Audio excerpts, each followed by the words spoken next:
Ya tenemos algunos meses hablando del tema general, cómo caminar en el Espíritu. Es un tema extenso y cada palabra que estamos dando tiene una conexión con la palabra anterior, ¿verdad? Porque estamos dando un seguimiento.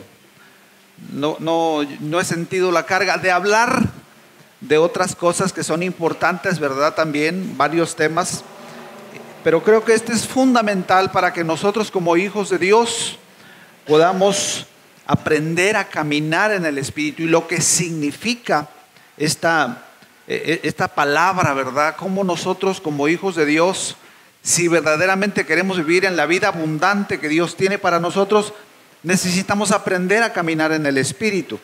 Y la semana pasada tomamos como base el pasaje de Mateo 16.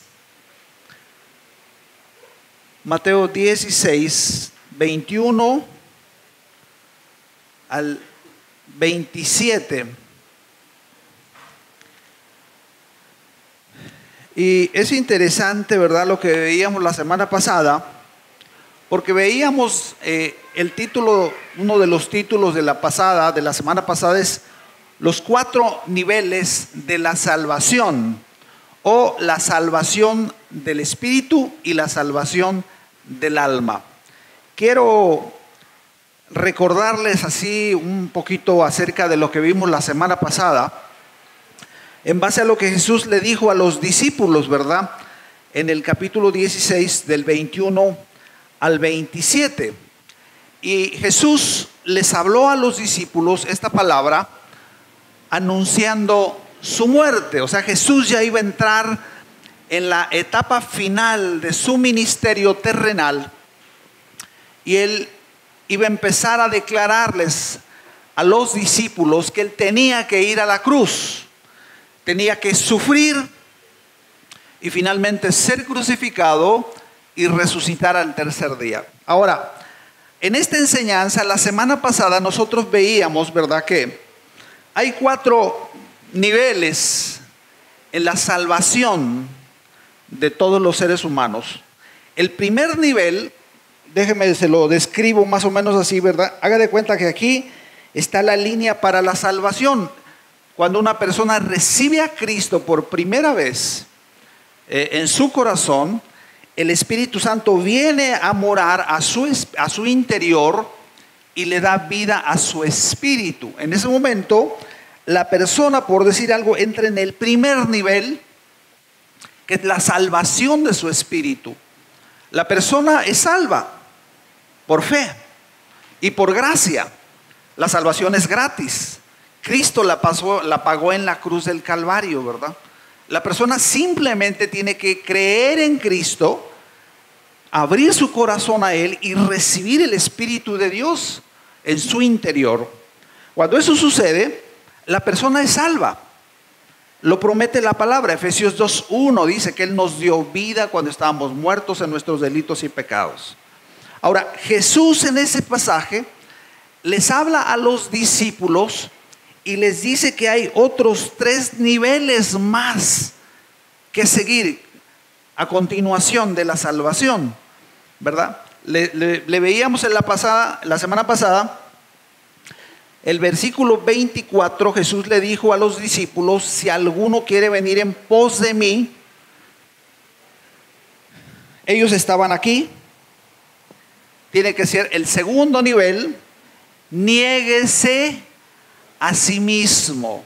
Ese es el segundo nivel y lo explicamos un poco la semana pasada.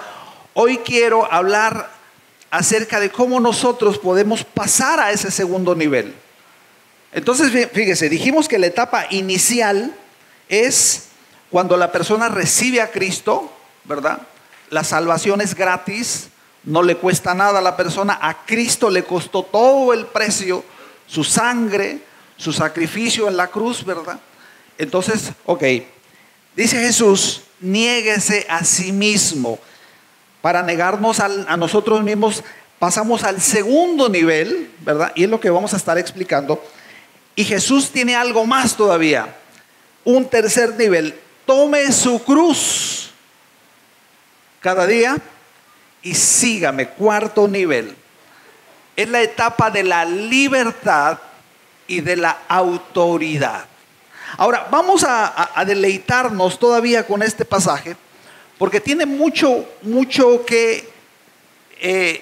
riqueza que nosotros podemos descubrir aquí, ¿verdad? Cuando nosotros, dice la palabra, lo voy a volver a leer porque tiene mucha verdad escondida, ¿verdad? Que Dios quiere que nosotros aprendamos a descubrir esta mañana. Este mismo pasaje, dice la palabra 21, dice: entonces Jesús comenzó a declarar a sus discípulos que le era necesario ir a Jerusalén y padecer mucho de los ancianos y de los principales sacerdotes, de los escribas, y ser muerto y resucitar al tercer día. Ahora, fíjese, cuando Jesús les dice esto a los discípulos, sucede algo que nosotros podemos observar aquí.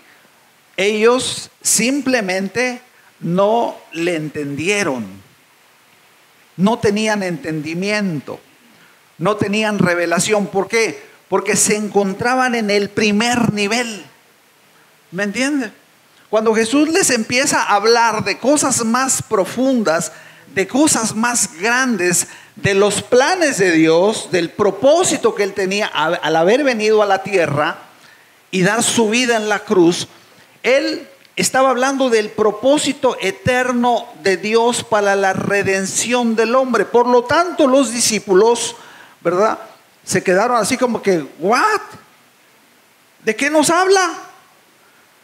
Y sabe que nosotros podemos estar en este mismo nivel también.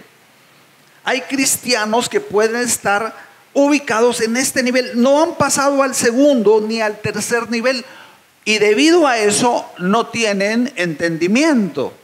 Piensan que la vida cristiana es venir a sentarse un ratito el domingo, así como ir a misa, ¿verdad? Sales y sigues viviendo tu vida normal. No, hay cosas que Dios nos quiere dar entendimiento. Dios nos quiere revelar de sus planes y propósitos, ¿verdad? Pero debido al estado espiritual en que nos encontramos, no podemos entender. Los discípulos no entendieron. Y el único que medio reaccionó ahí fue Pedro, ¿verdad?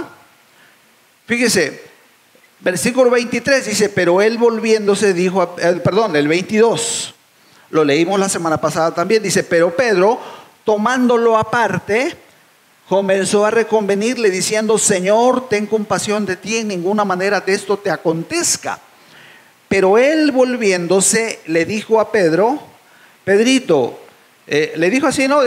Quítate delante de mí, Satanás, ¿verdad? Y ahorita vamos a sacar algunas enseñanzas. Me eres tropiezo porque pones la mira en las cosas de Dios. No pones la mira en las cosas de Dios, sino en las de los hombres. Entonces es cuando Jesús les suelta esta palabra, ¿verdad? Ahora fíjese, nosotros podemos ver, y vamos a empezar a sacar algunas enseñanzas interesantes, que si usted más o menos ubica este libro, este evangelio de Mateo, son 28 capítulos. Aquí estamos hablando del capítulo 16. Entonces, fíjese, Jesús había pasado con los discípulos aproximadamente, yo creo, 2 años y medio más o menos. 2 años y medio del ministerio de Jesús. Es interesante, ¿verdad? Había pasado mucho tiempo y era Jesús el maestro. Y ellos apenas están recibiendo la invitación de Jesús para negarse a sí mismo, tomar su cruz y seguir al Señor. Entonces fíjese qué interesante, ¿no? Una persona puede pasar mucho tiempo en la iglesia sin seguir en los niveles que faltan, negarse a sí mismo. Y entonces vemos que ahí, ¿verdad?, ellos vivían, estamos entendiendo, solamente con la salvación de su espíritu. Ellos habían sido salvos. Si se morían, se iban al cielo, ¿verdad? Por eso eran discípulos de Jesús. Jesús no le soltó esta palabra a toda la gente, a la multitud. No, se la soltó a los discípulos, a los cercanos a Él. Ahora, dijimos la semana pasada que la salvación del Espíritu es por gracia, es por fe, es gratis. Ahora sigue el siguiente nivel, que es negarse a sí mismo, que viene siendo la salvación de nuestra alma. Esa no es gratis, no es por fe. Bueno, sí se usa la fe, obviamente, yo sé que se utiliza, pero esa intervienen las obras del ser humano. Porque es ahí cuando nosotros tenemos que tomar decisiones. Usted y yo tenemos que tomar decisiones en nuestra vida cristiana. Eso implica la voluntad del ser humano. Eso no es gratis. Eso no nomás es con una oradita, ¿verdad? A ver, hermano, pasa ahora para orar por ti y ya inmediatamente no. Si sirve la oración, yo no estoy diciendo que no. Pero ahí vemos que la santificación es un proceso de madurez. Es un proceso que va en aumento. Dice la palabra de Dios que la senda de los justos es como la luz de la aurora, que va en aumento hasta que el día es perfecto. El día perfecto es Cristo. Es la luz de Cristo que va entrando a todas las áreas de nuestra vida. Dice Colosenses 1:5-23, dice: y el mismo Dios os santifique por completo, y todo vuestro ser, espíritu, alma y cuerpo sea encontrado irreprensible, listo para la venida del Señor. Entonces vemos aquí, ¿verdad?, que los discípulos vivían solamente con la vida, la salvación de su espíritu. Todavía su alma no había sido quebrantada. Todavía, y Jesús les dijo, ¿verdad? Recordamos lo que dice ahí. Versículo 25, hablando de la vida del alma. ¿Ok? Dice: porque todo aquel que quiera salvar su vida. Esa palabra vida en el original es alma. Todo aquel que quiera vivir con las pasiones, con los deseos de su alma, lo puede hacer, pero va a perder su vida, va a perder su alma. En otras palabras, no recibirá recompensa, no solamente en esta vida, cuando estemos aquí, antes de que el Señor venga, sino que también va a perder recompensa en el milenio. Y eso se lo muestro ahí en el versículo 27. Dice: porque el Hijo del Hombre vendrá en la gloria de su Padre con sus ángeles. Esto va a suceder después de la gran tribulación, 7 años que la iglesia es levantada. El Señor Jesús regresa a la tierra nuevamente y va a gobernar esta tierra por 1000 años. ¿Y sabe quiénes van a gobernar con Él? Aquellos que se negaron a sí mismos, que tomaron su cruz y le siguieron. Ellos son los que van a gobernar con el Señor. Dice aquí, fíjense lo que dice: entonces pagará a cada uno conforme a sus obras. Ahí sí vienen las obras. Claro, tiene que ver las obras, pero tiene que verlas con la condición espiritual con la que nosotros hacemos las obras. Obviamente que a Dios le importa que hagamos obras, pero le importa más cómo hacemos las obras que la cantidad de obras que hagamos, pero son necesarias. Santiago dice, ¿verdad? Tú dices que tienes fe y dice: bueno, ok, demuéstrame tu fe con tus obras, porque la fe sin obras no sirve de nada.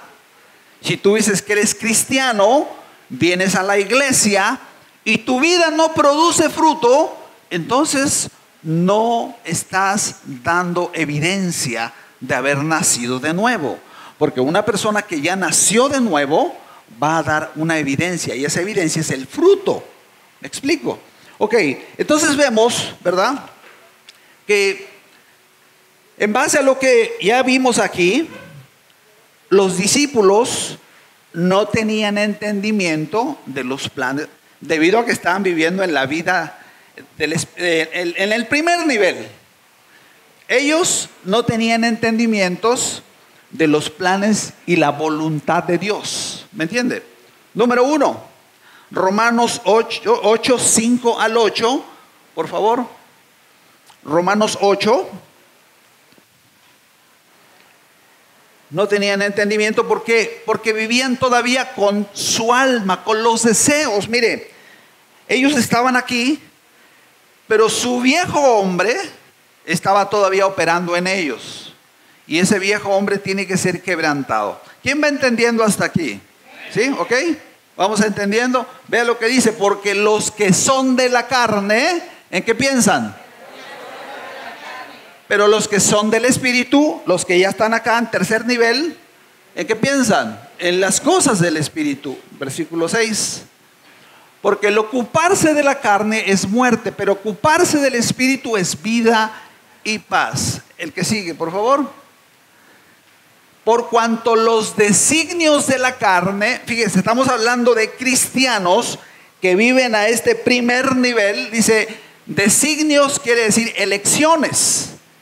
Por cuanto las decisiones de un cristiano carnal son enemistad contra Dios, porque no se sujetan a la ley de Dios, ni tampoco pueden. El versículo 8, por favor.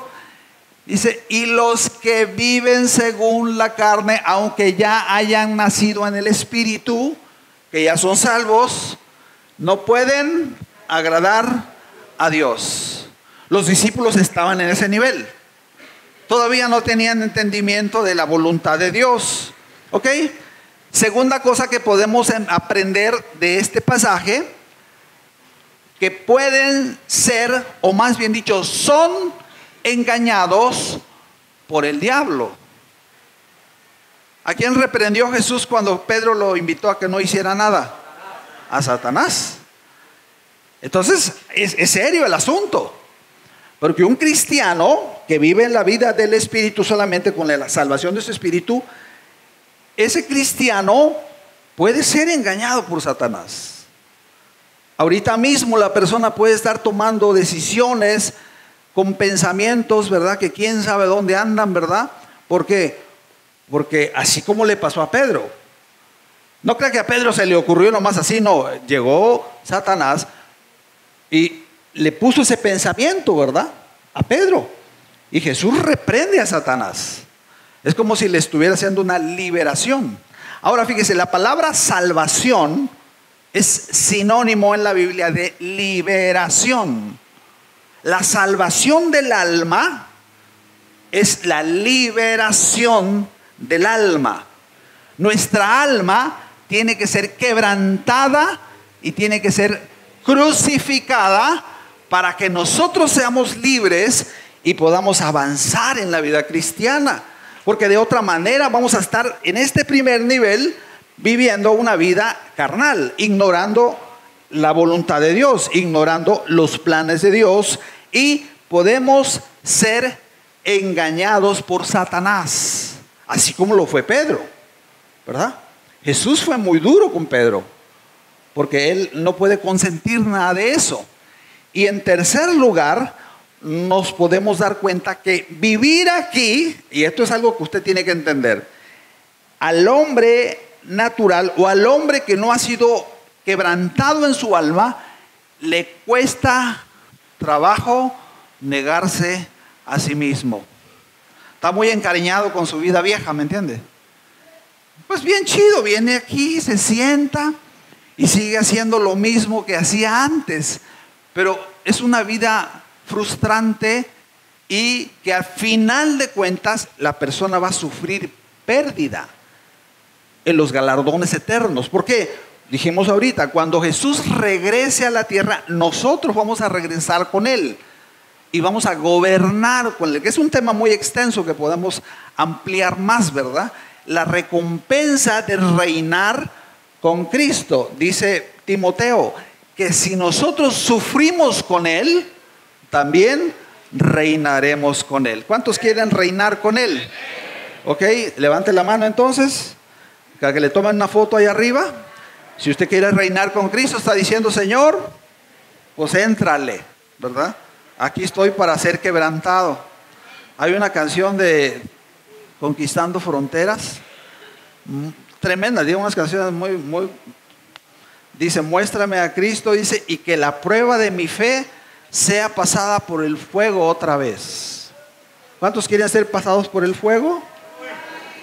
Aleluya. Dele, dígale, hermano, quiero ser como tú, al que levantó la mano, ¿verdad? ¿Ok?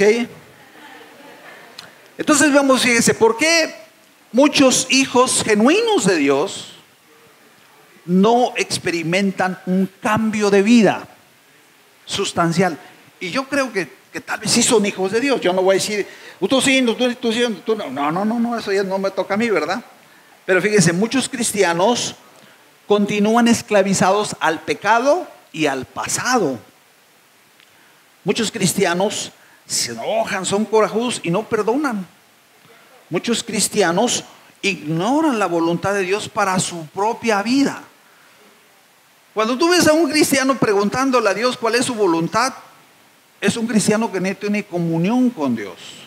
Usted nunca va a ver a Abraham sudando ahí, quebrantado, Señor, ¿cuál es tu voluntad? No.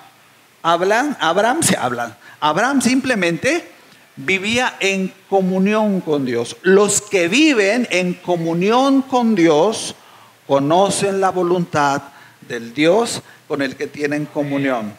Usted no va a batallar. Si usted se postra delante de Dios y busca a Dios todos los días, usted no va a sudar. Simplemente le va a tener que pedir ayuda al Señor para hacer la voluntad que usted ya sabe que tiene que hacer. ¿Me entiende?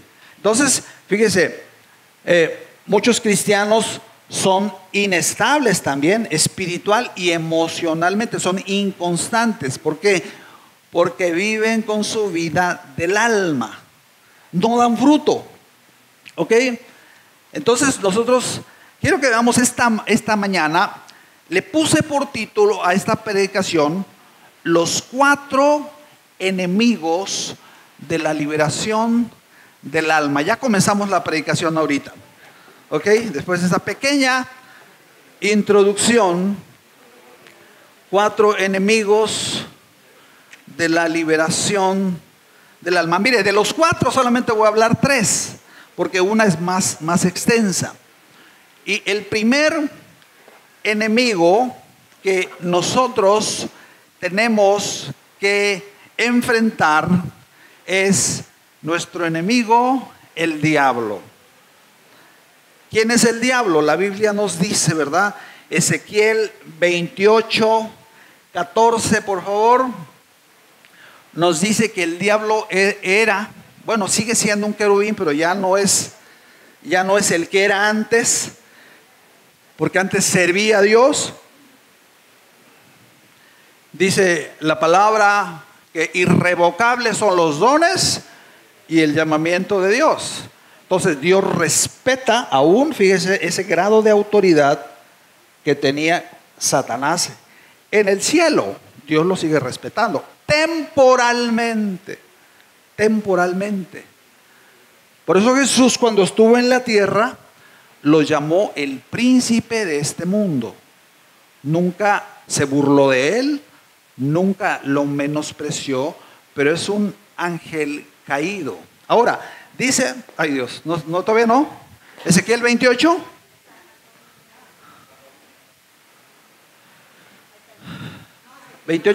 Ezequiel 28, 14. Ok, fíjese, déjeme lo busco. Nos da, ya, ok. ¿Cómo le dice? Protector. Yo te puse en el santo monte de Dios, ahí estuviste en medio de las piedras de fuego, te paseabas. El que sigue, por favor. ¿Cómo era? En todos tus caminos, desde el día que fuiste creado hasta que se halló en ti maldad. Satanás era un querubín que servía para proteger el trono de Dios, ¿verdad? Para cubrir ahí. Estaba cercano a Dios, pero él se rebeló contra Dios. se rebela contra Dios, es echado a la tierra, ya lo hemos visto en otras ocasiones.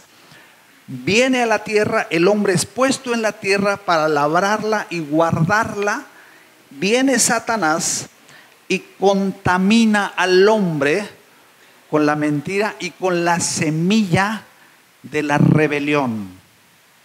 Entonces, fíjese, nosotros, déjeme le digo una cosa, tenemos una lucha espiritual. Todos los seres humanos pertenecen a dos reinos espiritualmente hablando.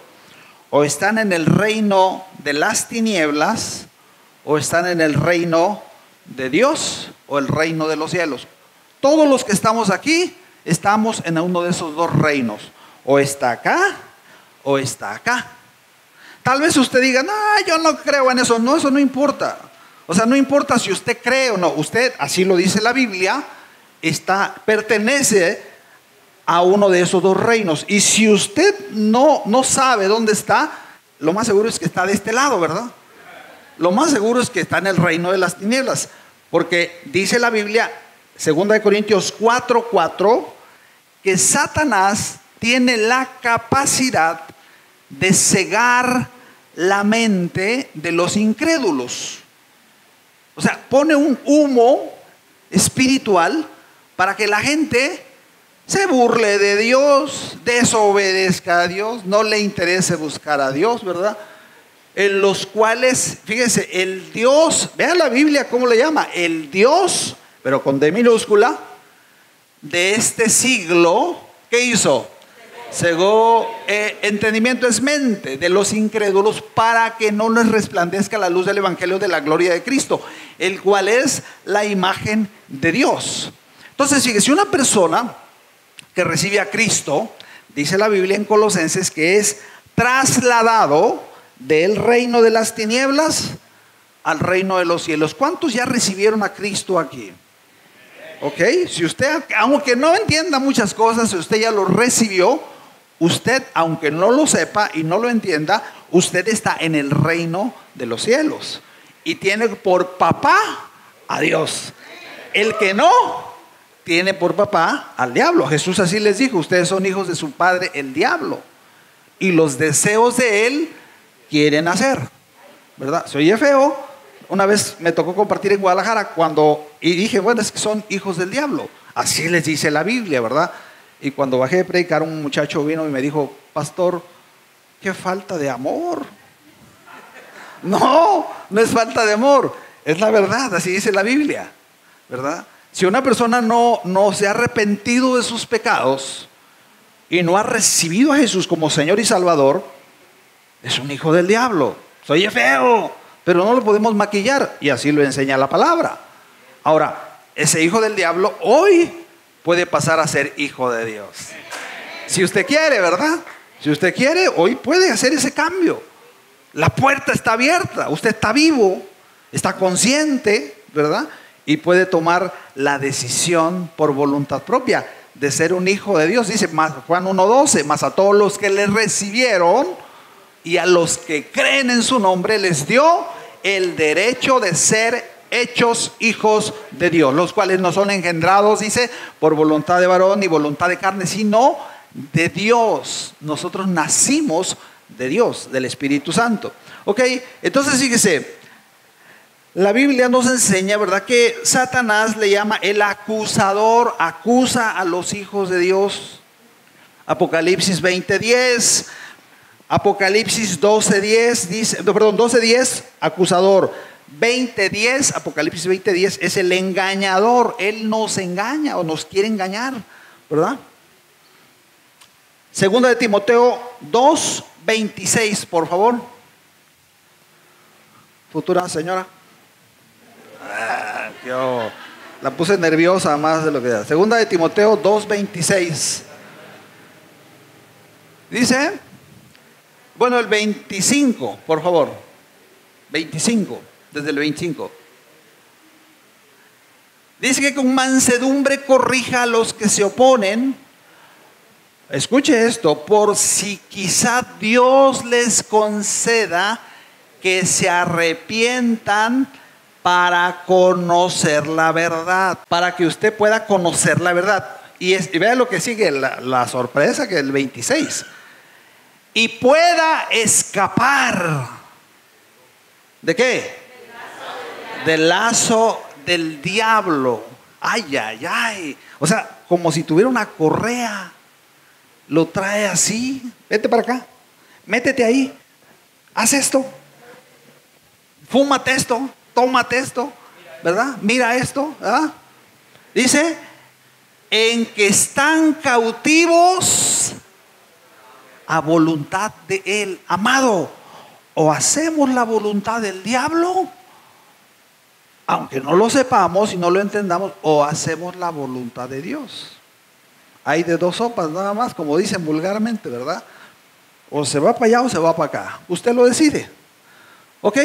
Entonces fíjese, los dice la Biblia en Efesios 6, 10. Nos habla de la lucha espiritual. Efesios 6, 10 dice, por lo demás, hermanos míos. Mire, estamos hablando ya para los que están en el primer nivel. Pablo nos dice, hermanos míos, fortalezcanse en el Señor y en el poder de su fuerza. El original de esta palabra, de ese 10, el original, ¿sabe qué quiere decir? Ahí le va, parafraseado. Hermanos míos, tomen toda su fuerza del Señor, porque ustedes no tienen ninguna. Humanamente no podemos combatir al diablo. Lo necesitamos a él como nuestra fuerza. Humanamente no es una lucha de correr, de pelear, ¿me entiende? Física, no. Es una lucha espiritual. No se trata de ser inteligentes, de decir, no, le voy a ganar al diablo. No le puedes ganar. En ninguna forma. La única forma de ganarle al diablo es fortalecernos en el Señor y en el poder de su fuerza. El otro que sigue, 11. Vístanse. ¿Es una orden o una sugerencia? Es una orden, amado. Vístanse, pónganse. Ahora, ahí dice, Dios te va a poner la armadura. ¿Así dice? No, tú te tienes que vestir. Tú te tienes que poner cada pieza. Y es hermosísima la enseñanza de toda la armadura, ¿verdad? Nos lo vamos a ver, dice, vístanse, pónganse toda la armadura de Dios. ¿Para qué? Para que puedan estar firmes contra las acechanzas del diablo, contra las estrategias del diablo. Es un ser astuto, ¿verdad? Espiritual. Vea lo que sigue el 12. Amados, porque no tenemos lucha contra carne y sangre. La lucha no es contra tu suegra, no es contra tu esposa, no es contra tus padres, contra tu tía, contra el vecino, contra tu jefe. No, dice, la lucha es contra principados, potestades, contra los gobernadores de las tinieblas. Mire, hay dos tipos de seres espirituales que están bajo el gobierno de Satanás. Los ángeles caídos, los que se rebelaron con él. Apocalipsis 12 nos dice una tercera parte de los ángeles que servían a Dios, se unieron a la rebelión de Satanás y son gobernadores. Esos no poseen a las personas, esos gobiernan. Están en autoridad. Son jefes de naciones. Son jefes de cosas grandes, ¿me entiende? A eso se refiere, dice, principados, son príncipes. Y potestades, gobernadores.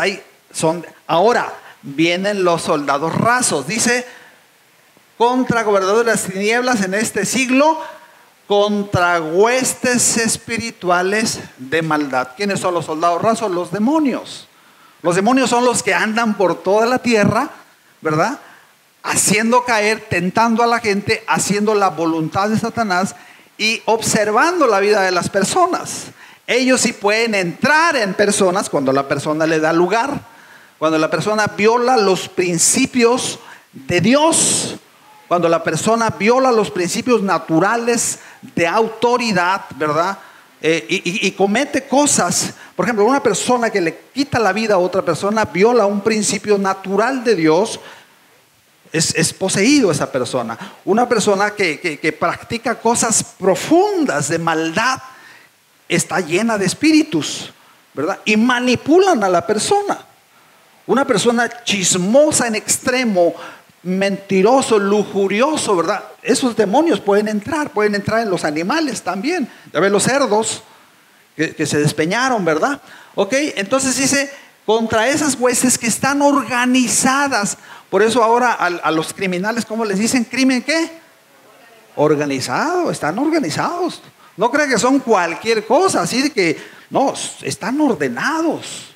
Es un ejército así, ¿verdad? En autoridad. Entonces dice la palabra, dice, contra huestes espirituales de maldad en las regiones celestes, versículo 13. Por tanto, amados, tomen toda la armadura de Dios para que podáis resistir el día malo y habiendo acabado todo, estar firmes. ¿Ok? Entonces, ¿cómo podemos vencer al diablo nosotros? Santiago 4:7.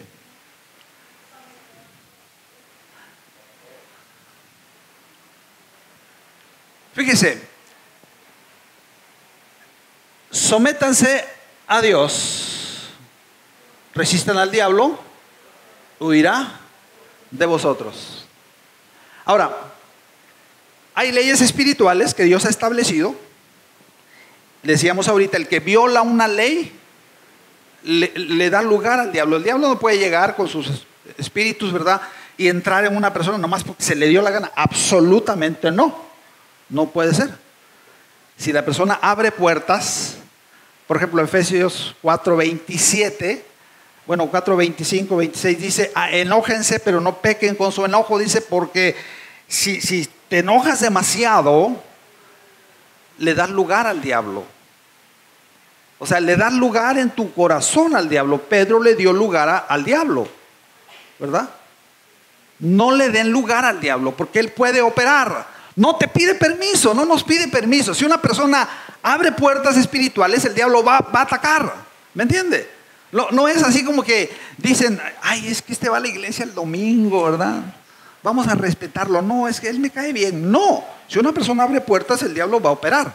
Entonces dice aquí, fíjate, la solución de Santiago es doble. Número 1 dice, sométanse pues a Dios.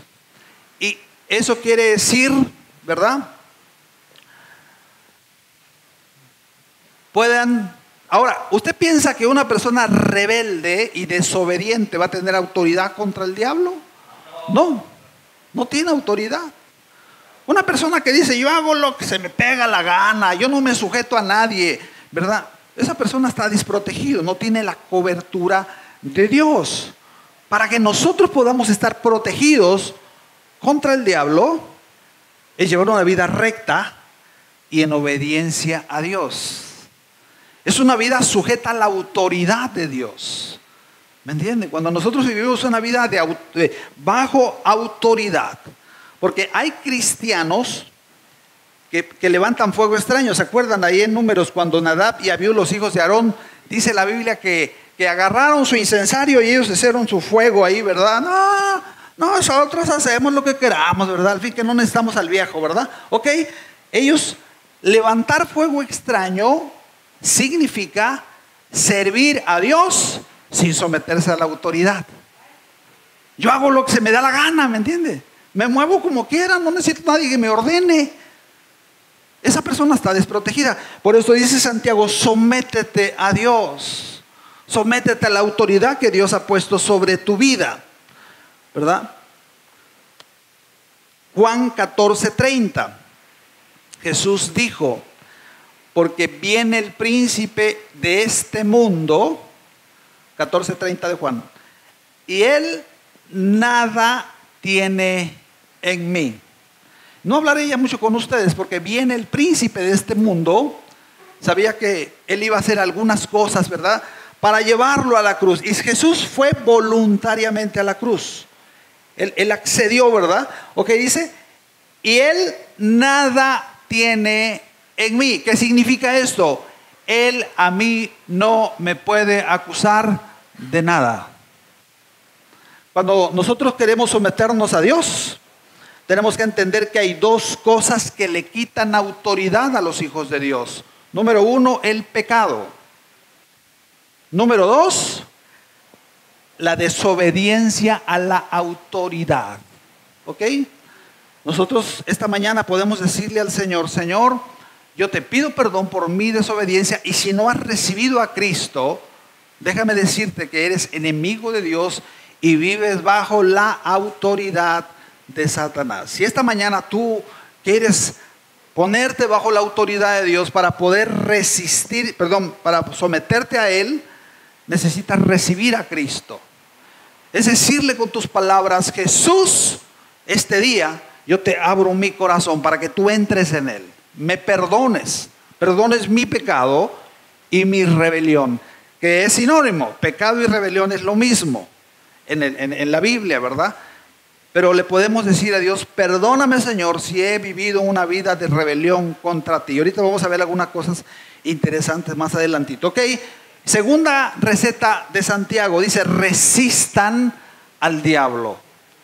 En otras palabras, ciérrenle la puerta de su vida al diablo. Ciérrenle la puerta. No pongan ningún letrerito de se renta en ninguna área de su vida. Permita que el Espíritu Santo le hable y le muestre, ¿verdad? Dice la palabra que tiene poder para redarguir la palabra de Dios. Redarguir quiere decir darnos entendimiento, ¿verdad? Y poder derribar todo argumento que yo quiera poner en contra de Dios. Que este día mi espíritu se someta a Dios y que quite toda rebelión en mi corazón, ¿verdad? Sométase a Dios. Asuma compromisos, amados. Si usted es un hijo de Dios, usted necesita asumir compromisos. Estamos hablando de crecer en el Espíritu.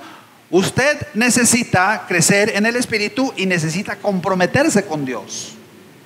¿Y cuál es el engaño del diablo con aquellos cristianos que no quieren compromiso? Es que le puedo fallar a Dios, ¿verdad? ¿Quién le puede fallar a Dios? Todos. No hay un ser humano que diga, no, es que yo estoy más allá del bien y el mal. No, todos los días. Yo batallo con el pecado todos los días, amado, todos los días. Todos los días tenemos que someter nuestra carne a Dios, ¿verdad? Pero no por eso vamos a dejar de servirle y obedecerle.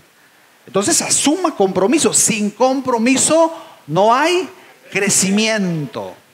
Si usted no se compromete, no va a tener crecimiento. Es como el que no se casa. Vive así nomás juntadito, ¿verdad? Nunca va a poder experimentar la bendición de Dios para su matrimonio. Jamás. Puede que tenga un billete, ¿verdad? Eso no es sinónimo de bendición de Dios. ¿Ok? Entonces tenemos que someternos a Dios. Ok, vamos al segundo enemigo.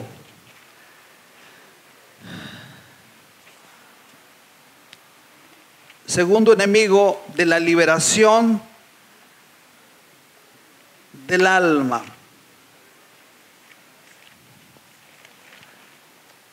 El mundo. Miren, a mí se me figuró así como cuando estaba estudiando que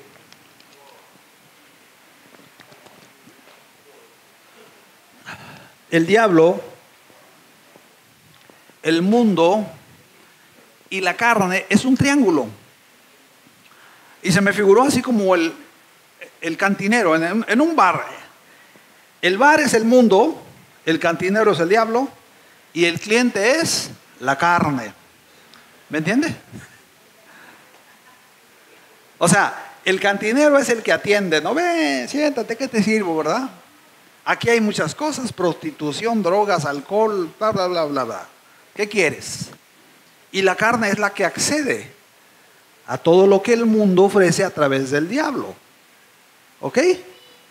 Entonces, dice por ahí, No se quede viendo mucho tiempo las vitrinas del diablo, porque va a terminar comprándole algo. ¿Me entiende? Tenemos que cuidar lo que hacemos. Entonces, fíjese, ¿qué es el mundo? Es el sistema de pensamiento que opera y engaña al mundo entero. Primera de Juan 5:19, por favor. Primera de Juan 5:19. Es el sistema de pensamiento que opera y engaña al mundo, el cual es opuesto a Dios y enemigo de Dios. Nosotros como hijos de Dios tenemos que tenerlo bien claro.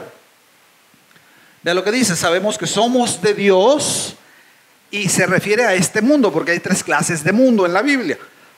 Número 1, la creación física. Es hermosa, buena, no se refiere a ese mundo. Segundo tipo de mundo, la humanidad, Juan 3:16, porque de tal manera amó Dios al mundo, o sea, a todos los hombres, que dio a su Hijo unigénito para que todo aquel en el que crea no se pierda, mas tenga vida eterna. Pero el tercer nivel, mención de mundo es el que estamos tratando, es la ideología del mundo, lo que lo mueve. Dice la palabra que es contrario y es enemigo de Dios. Primera de Juan 2:15, Primera de Juan 2:15, a los hijos de Dios nos ordena: no amen al mundo, ni las cosas que están en el mundo. Si alguno ama el mundo, o no es hijo de Dios, o es un cristiano carnal. Dice, si alguno ama al mundo, dice, el amor del Padre no está en él. Que sigue, por favor, 16. Porque todo lo que hay en el mundo, habla del sistema, volvemos a lo mismo. No está hablando de la creación, no está hablando de la humanidad, no está hablando del sistema ideológico. Todo lo que hay en el mundo, los deseos de la carne, los deseos de los ojos. Mire, los deseos de la carne en el mundo viene siendo toda la clase de placeres carnales. Toda clase de placeres carnales. Estamos hablando de la vida vieja que practicábamos antes de conocer a Cristo. ¿Me entiende? Dice, porque todos los deseos de la carne son los placeres mundanos que nos llevan a la destrucción. Una persona que ama cualquier tipo de adicción, lo que sea, pornografía, adicción a las drogas, al alcohol, va a acabar destruido por esa adicción. Va a acabar muerte. Porque así dice la Biblia. Fíjese, no amen los deseos de la carne, los deseos de los ojos. ¿Cuáles son los deseos de los ojos? La ambición por las cosas materiales. La persona anda persiguiendo cosas, ¿me entiende? Porque así hace el mundo. Viven para tener cosas. Esa es la ideología del mundo. Y la tercera cosa que dice aquí, la vanagloria de la vida. ¿Cuál es la vanagloria de la vida? El reconocimiento, el estatus, la fama, ¿me entiende? O sea, yo soy fulano, ¿verdad? Hay gente que se prepara, estudia, trabaja, ¿para qué? Para que los demás lo reconozcan. Eso es algo del mundo, eso es carne, ¿me entiende? Entonces fíjese, ahora el que sigue, vea, está hermoso, dice, el mundo que dice, pasa, amados. Ese carro, esa casa que ahorita nos quita el sueño, ¿verdad? Al rato va a ser un nido de arañas ahí. El mundo pasa y sus deseos, pero el que hace la voluntad de Dios, ¿qué dice? ¿Cuántos quieren permanecer para siempre? Por arriba de los deseos del mundo, ¿me entiende? ¿Ok? Fíjese, ahora déjale digo una cosa. Segunda de Tesalonicenses 2:7, por favor. Segunda Tesalonicenses 2:7 nos habla de algo muy interesante. déjale digo una cosa, nos tocó vivir el último tiempo. No soy, ¿cómo se llama? Clarividente. No, conozco la Biblia. Y por los síntomas de la Biblia, amados, estamos viviendo los últimos días, meses, años, yo no le voy a decir cuándo, de la humanidad. Estamos viviendo los últimos tiempos. Vea lo que dice, porque ya está en acción el misterio de la iniquidad. Es la operación de la maldad cada vez que va increciendo, va creciendo, porque la maldad va aumentando. Una persona que se echa una copita, al principio con una copita tiene, pero al rato no puede con una copita, necesita 2. Al rato necesita 3. Al rato necesita una botella. Porque así es la maldad y así es el pecado. Alguien que se mete un carrofito chiquito, ¿verdad? Al principio se embrutece con eso, pero después ocupa 1 kilo. Porque el pecado así es. ¿Ok? Entonces fíjese. Ok, ya está en acción el misterio de la iniquidad. Vamos a buscar 2 de Tesalonicenses 2. Búsquenlo en su Biblia, por favor. Está muy padre lo que dice. Bueno, no está padre, está interesante. Ya está en acción el misterio de la iniquidad, solo que, esto está glorioso, dice, solo que hay quien al presente lo detiene, hasta que él a su vez se ha quitado de en medio. ¿Sabe qué detiene la operación de la iniquidad? El espíritu del anticristo, la iglesia. ¿Y sabe por qué? Porque tiene el Espíritu Santo, no porque seamos muy buenos, fuertes, poderosos, no, porque tenemos el Espíritu de Dios morando en nosotros. ¿Me entiende? Dice la palabra, ¿verdad? Porque dice, solo que hay quien al presente lo detiene, la operación de la iniquidad, de la maldad, hasta que él a su vez se ha quitado de en medio. Brínquese al versículo 10.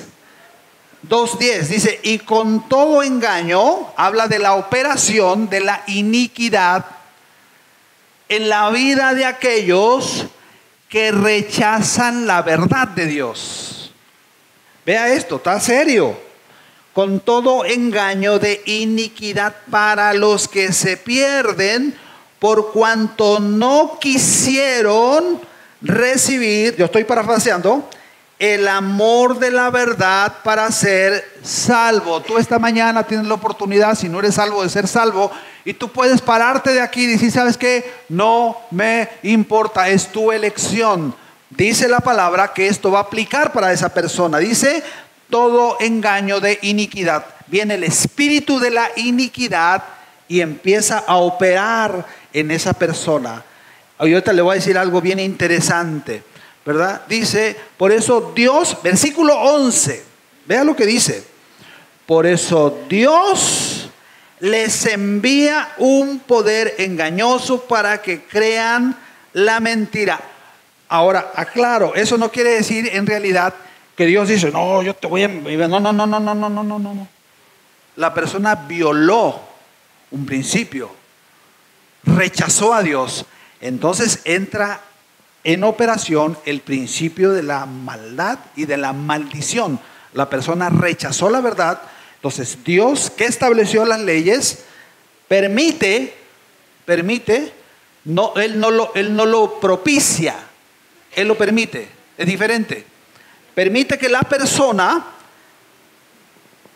reciba un poder engañoso para creer en la mentira, a fin de que sean condenados todos los que no creyeron a la verdad, sino que se complacieron en la injusticia.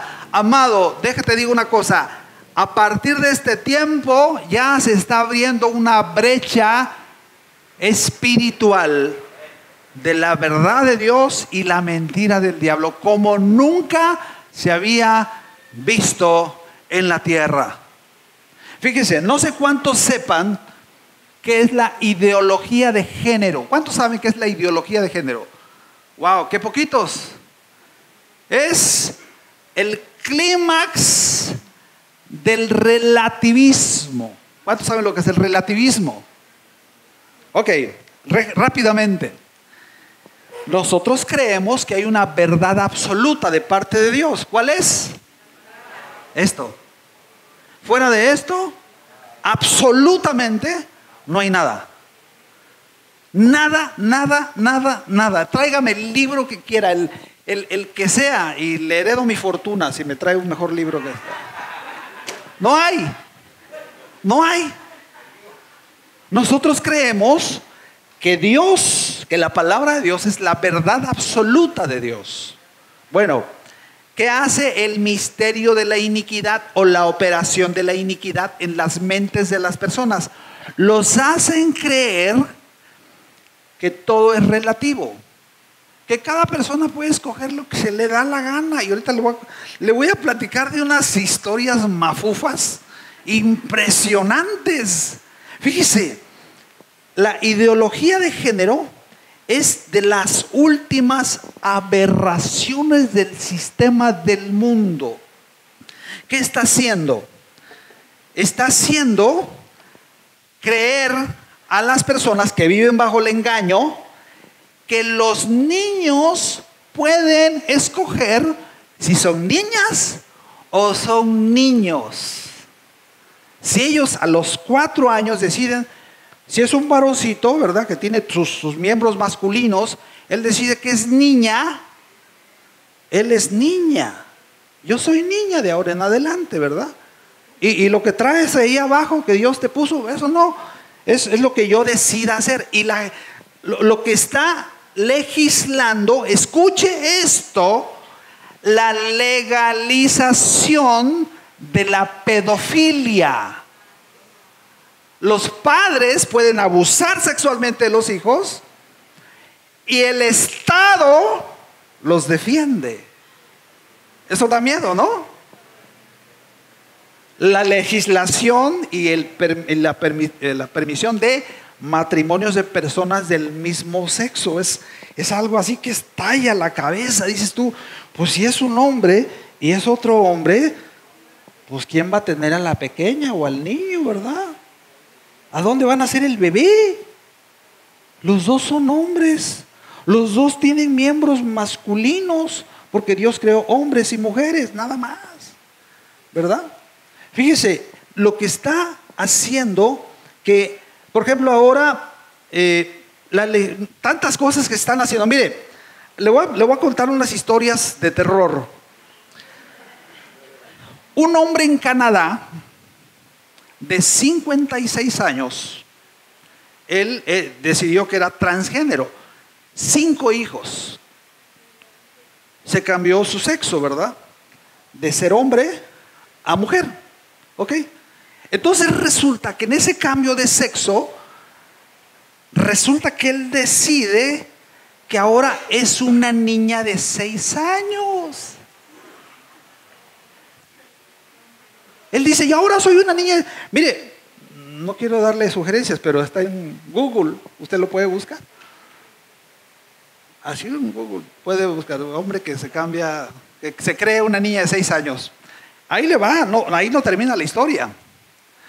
El hombre se viste de niña. Se pone sus flequitos, sus moñitos, su overolcito rosita. Era mecánico anteriormente, o sea que tiene unos brazones para su desgracia, ¿verdad? Brazonones, ¿verdad? Se viste de niña. ¿Y qué cree? Como sus padres ya murieron, decidió pedir adopción. Y unos retrasados mentales, igual que él, lo adoptaron. ¿Y sabe por qué decidió ser una niña? Porque tiene una hermanita que también es adoptada. Él duerme en la recámara con su hermanita de 6 años. Esa sí tiene 6 años. ¿Y sabe cuál es lo que asusta? Que todo está protegido por el gobierno. Si usted se burla de él o de ella, quién sabe qué sea, el gobierno lo mete a la cárcel. La cosa, ¿no? ¿Sabe qué hizo una mujer? Esto es impresionante, ¿eh? Se llama matrimonio de la mismidad. Mismidad. ¿Sabe qué hizo? Se casó con ella misma. Ah, échese esa. Se casó con ella. Dijo, estoy harta de los hombres. Yo me mantengo, yo. Cuando se muera se va a heredar ella sola. Otra en Inglaterra, ¿sabe qué hizo? Una entrenadora de delfines se casó con el delfín. En serio, fue de broma, ¿eh? No estoy, son casos reales, ¿eh?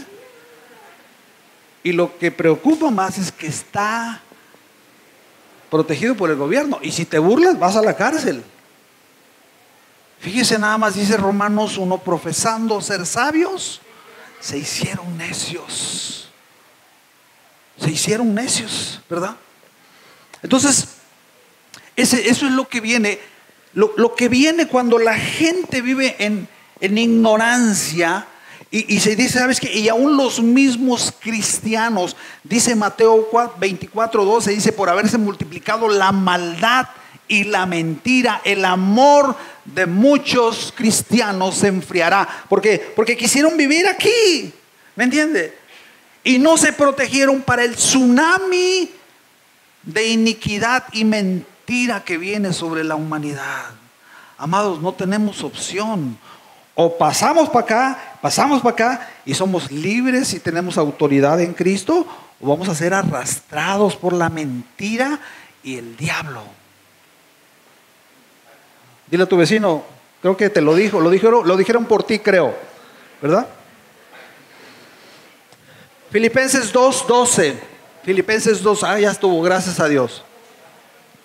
¿Cómo podemos vencer al mundo? ¿Ya se cansaron?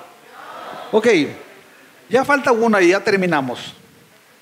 ¿Cómo vencemos al mundo? ¿Sabe cuál es el arma del cristiano? Definir quién soy en Cristo. Soy un hijo de Dios. Vea lo que dice este pasaje. Por tanto, amados míos, como siempre habéis obedecido, no como en mi presencia solamente, sino mucho más ahora en mi ausencia, ocúpense de su salvación con temor y temblor. Déjense de tonterías. Eso lo digo yo, ¿verdad? Diría Pablo. Bueno, Pablo lo hubiera dicho, ¿no? Y con otras palabras más gruesas. Ok, lo que sigue, por favor. Porque Dios es el que produce en vosotros, Dios es el que en vosotros produce así el querer como el hacer según su buena voluntad. 14. Hagan todo sin murmuraciones y contiendas. En otras palabras, no chismeen, no se quejen. Ok, 15. Esto está hermoso, léalo por favor. Dice, para que sean, ¿qué? Hijos de Dios sin mancha en medio de una generación maligna y perversa, en medio de la cual resplandecéis como luminares en el mundo. ¿Cuántos quieren eso? Vas a brillar. Fíjense algo interesante. Ahí esa palabra luminares quiere decir estrellas. Estrellas del firmamento. ¿Y sabe qué? Algo interesante. Las estrellas no brillan con luz propia, brillan con la luz del sol. Nosotros no brillamos con luz propia. ¿Con la luz de quién brillamos? De Cristo. ¿Me entiende? Nosotros llevamos al mundo perdido, a tu compadre, a tu trabajo, a tus compañeros de escuela, ¿verdad? Tú eres luz. Jesucristo dijo, Mateo 5:14.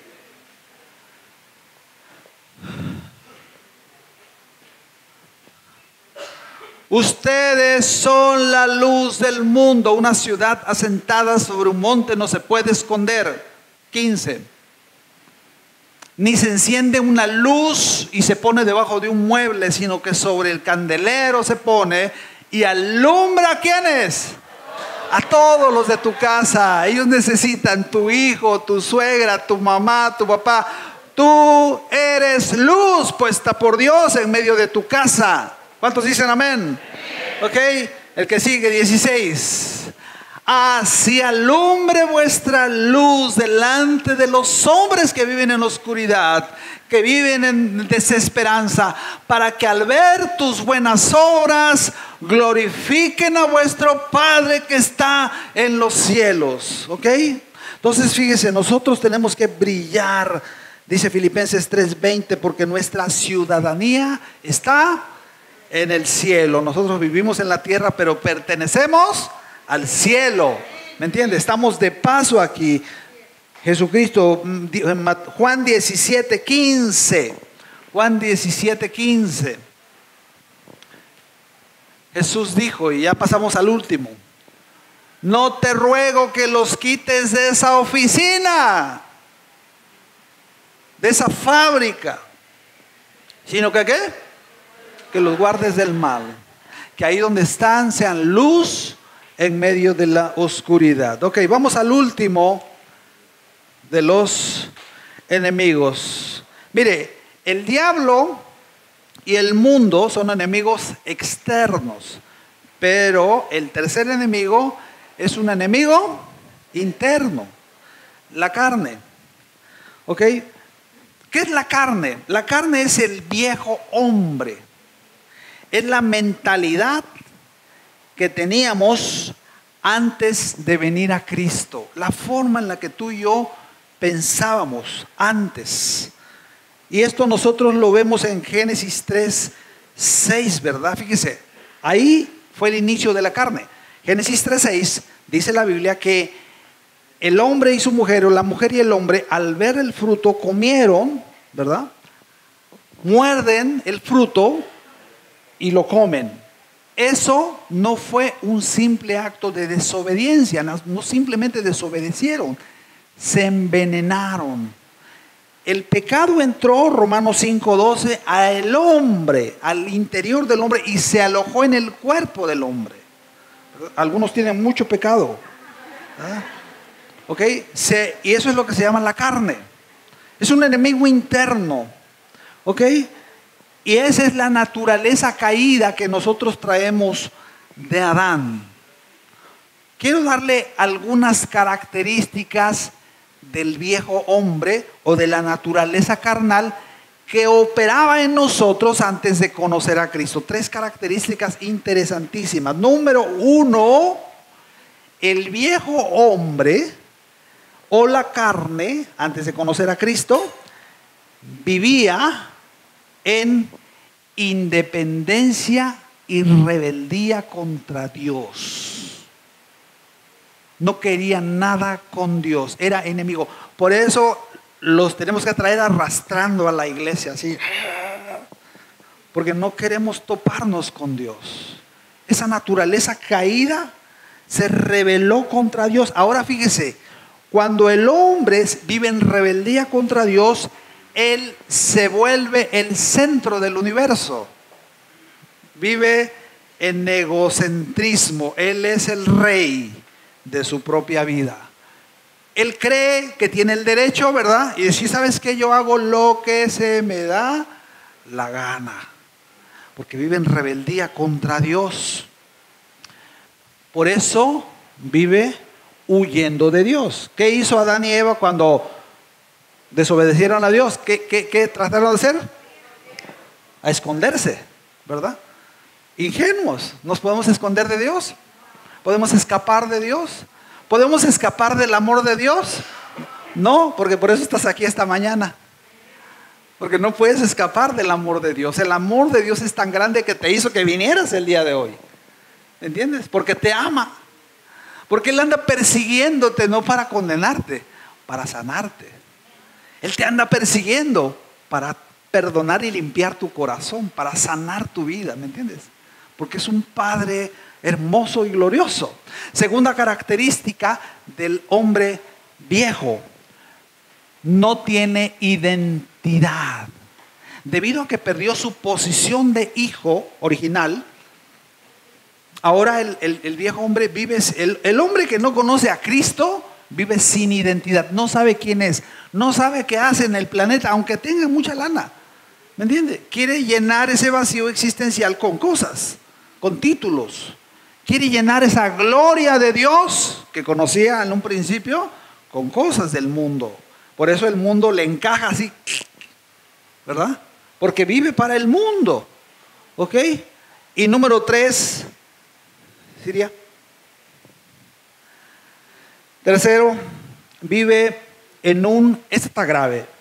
El hombre natural, el hombre viejo, vive en un estado de corrupción progresiva. En otras palabras, tiene como destino la muerte. No tienen ninguna esperanza fuera de Dios. Dice la palabra de Dios, dice: mas Dios muestra su amor para con nosotros, y que siendo aún pecadores, Cristo murió por nosotros en la cruz del Calvario. El hombre sin Dios, amado, el hombre sin Dios no es una mentira que está evolucionando, está retrocediendo porque tiene la corrupción dentro de él. Entonces esta mañana nosotros podemos decirle al Señor: Señor, gracias. Gracias porque ahora entiendo por qué tú les dijiste a tus discípulos: niéguense a sí mismo, amados. Deja que el viejo hombre que nos gobernaba antes, que todavía quiere predominar en la nueva vida en Cristo, te siga gobernando. Dice la palabra de Dios, Gálatas 5:24, Gálatas 5:24.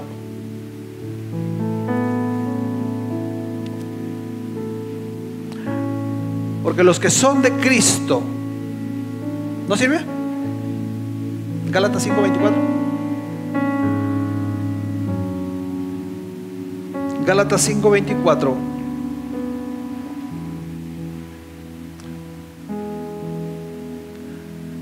Pero los que son de Cristo, ¿quién son de Cristo aquí? Han crucificado. ¿Quiénes? Ellos mismos. Ellos ya se dieron cuenta que la vida que llevaban antes era muy miserable. ¿Cuántos tenían vidas miserables antes de conocer a Cristo? Y no me digan que no, porque yo los conozco a muchos de ustedes. Teníamos vidas miserables, deudas por todos lados, familia regada, ¿verdad? Confundidos, adictos, majaderos, maldicientes. Pero dice la palabra: los que son del Señor han venido a la cruz y ellos han dicho: Señor, en esta hora yo crucifico mi carne. El viejo hombre opera en nuestra memoria carnal del pasado y trata de hacernos regresar al pasado para volvernos a esclavizar. Requiere del ejercicio de nuestra voluntad el crucificar la carne. Es algo que tú y yo tenemos que hacer, aunque no tengamos ganas. Aunque no tengamos ganas. Fíjate, yo una vez le dije al Señor, hace ya muchos años, ¿verdad? Ya estábamos sirviendo al Señor. Le dije: Señor, yo me quiero presentar delante de ti. Mire, porque no crea que uno como pastor todo el tiempo viene contento, así, ¿verdad? No, a veces uno viene arrastrando la cobija, ¿verdad? Pero una vez le dije al Señor: Señor, yo quiero venir delante de ti, venga como venga. Jesús dijo: los sanos no tienen necesidad de médico, solo los enfermos. Y cuando nosotros nos sentimos incapaces, nosotros podemos venir al Señor. Cuando nosotros venimos a Él, lo primero que tenemos que hacer como hijos de Dios es reconocer que somos débiles y no podemos solo. Decir: Señor, yo no puedo pasar al otro nivel yo solo, te necesito a ti, Señor. No podemos crucificar algo que nosotros no reconocemos que lo tenemos. Lo primero que tienes que hacer es reconocer tu carnalidad. ¿Cuál es tu debilidad esta mañana? Te lo digo a ti como hijo de Dios. ¿Cuál es tu debilidad? Esta mañana podemos venir al Señor y decirle: Señor, tengo problemas con la lascivia, tengo problemas con la mentira, tengo problemas con la amargura, tengo problemas con la lujuria, con la adicción, con la envidia, con el chisme, con la desobediencia. Esta mañana podemos venir de Él y decirle: Señor, reconozco este pecado, esta debilidad y la clavo en la cruz. Aún en mi poca fuerza. ¿Sabe que estamos estudiando los miércoles las 7 iglesias del Apocalipsis? Ya vimos Filadelfia, que es la iglesia, la 6ª iglesia, la que va a ser arrebatada. Nos falta ver la Odisea. La Odisea es la iglesia de los últimos tiempos.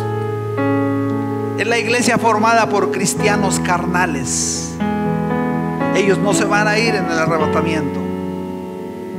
Nosotros podemos ir delante de Dios y decirle como le dijo la iglesia a Filadelfia. Filadelfia, el Señor le reconoce y le dice: aunque tienes poca fuerza. No le dice a Filadelfia: eres un campeón, eres poderoso. No, tienes poca fuerza. Y hay veces nosotros venimos delante de Dios y hemos guardado nuestro corazón delante de Él, pero venimos con poca fuerza. ¿Cuántos se sienten débiles? ¿Cuántos le dicen al Señor: Señor, yo no tengo capacidad, te necesito a ti, Señor? Esta mañana podemos decirle: Padre, este día me reconozco con poca fuerza. No hago lo que tenía que hacer. No te busco como te tenía que buscar. Pero el día de hoy vengo para que tú me llenes, Señor, en el nombre de Jesús. Y el primer paso que yo tomo para negarme a mí mismo es morir a mi carne, Señor. En esta mañana doy el paso por fe y declaro que mi carne es crucificada en el nombre de Jesús. ¿Sabes? Cuando nosotros reconocemos y confesamos nuestra debilidad, estamos continuamente crucificando. Cuando venga el pecado a tu mente, esa debilidad que tenemos, dile: en el nombre de Jesús te crucifico. No te estoy diciendo que lo practiques y luego lo crucifiques, no. Aún sin practicarlo, simplemente pensándolo, cuando te sientas fuerte, reconoce esa debilidad y llévala a la cruz de Cristo. Déjame te digo una cosa, espero que lo entiendas. Si continuamente, cuando estamos fuertes, estamos crucificando nuestra debilidad, esa debilidad va a perder poder en nuestra vida. Esa debilidad va a desaparecer en el nombre de Jesús. Porque dice la palabra de Dios: el que está en Cristo es una nueva criatura. Las cosas viejas pasaron y ahora Dios ha hecho todas las cosas nuevas. Padre, esta mañana te damos gracias por tu palabra. Determinamos ser cristianos que caminan y se niegan a sí mismos, que dan el paso que sigue, Señor, y empiezan a vivir una vida del Espíritu, una vida que te agrada a ti, Señor. Asumimos compromisos delante de ti, de vivir en pureza, de vivir en obediencia. Asumimos compromisos de servicio delante de ti. Gracias, Señor, porque nos has escogido desde antes de la fundación del mundo, y porque estás levantando un ejército poderoso, Señor, que va a ir al mundo, a las tinieblas, y va a ser luz en medio de la oscuridad, y va a ganar y establecer tu reino donde quiera que estemos, Señor. Declaramos que nuestros pueblos te conocen, que nuestros pueblos conocen la luz de Cristo. Y esa luz hace retroceder a las tinieblas. Gracias te damos, Señor, y a ti te damos la honra, la gloria y la alabanza en el nombre de Jesús. Amén, amén. Dios le bendiga. Salude al que está cerca de usted.